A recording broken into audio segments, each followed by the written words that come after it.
Hello and welcome to Mile High Reefers. I'm Scott Anderson, and today's video is why you need a giant clam in your tank. Now this video is less about how to keep a giant clam and much more about the benefits you're going to see when you keep a giant clam. So first and foremost, they are absolutely spectacular. You can pick from many varieties and get a lot of color and aesthetic appeal from one of these guys. Mine is about 5 years old now, and it's absolutely beautiful. It changes colors based on the direction you look at it. It's really cool.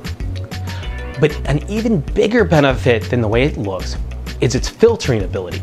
Throughout the day, it's gonna pull water in, filter it, and push clean water out. So this is like a giant filter in your tank. It is amazing, and I credit it with part of why my tank looks so good. I mean, I've got a foot-long filter that looks beautiful, and it's all natural. As a side note, these clams were hunted to near extinction for both the aquarium industry and the food industry, much more the food industry. But they have been aquacultured and maricultured now. They are bred in captivity, and it is one of the few forms of aquaculture or mariculture farming that leaves the environment cleaner than when it started. So it's a really sustainable form of farming. So it's really good for the people who live there. They get cleaner water and a great food source. And it's a good export item. So that is a huge benefit to the giant clam as an industry, which is really cool.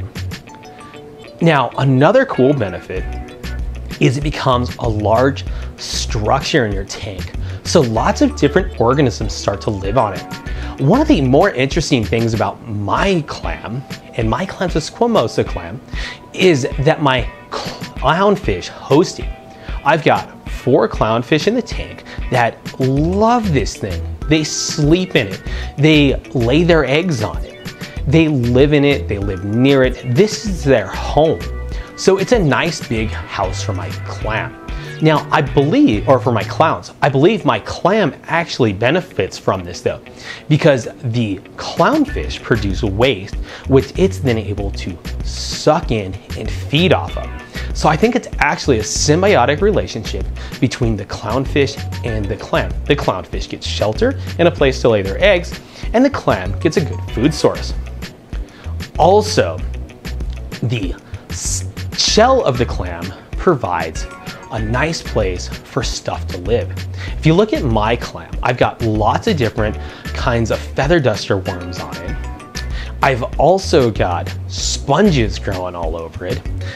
The lower flow areas at the base is a place where corals collect. So when they break off or bud off, they blow around the tank and they collect on the bottom of it. So it's really cool. I mean, it's just this whole little ecosystem that's developing around my big squamosa clam. And all of this is happening in a reef tank, which is just the coolest thing to watch. It's a great place for coral and algae to live. And one thing I really like is the way the shell itself looks. Now mine's a squamosa, so it has all this fluting, which also provides a lot more surface area for all of that stuff to live on. And it's just a really cool side benefit to keeping a clam. So we provide a better filtering system for our fish keeping a giant clam in a tank. We have an aesthetic appeal to it, and we provide shelters for so many organisms. And to be honest, my squamosa and my dorasa that lives downstairs have been incredibly hardy. They've gone through heat spikes, they've gone through biopellet overdoses, they've gone through everything that's crashed my tank in the past without a problem. So they've been really hardy. And all they're asking for is a bit of food in the water. Now, mine get it from the food I feed the fish, a good calcium and alkalinity levels, and lots of light. Remember, these guys are photosynthetic, and that's it. That's all we have to provide to get those kind of benefits.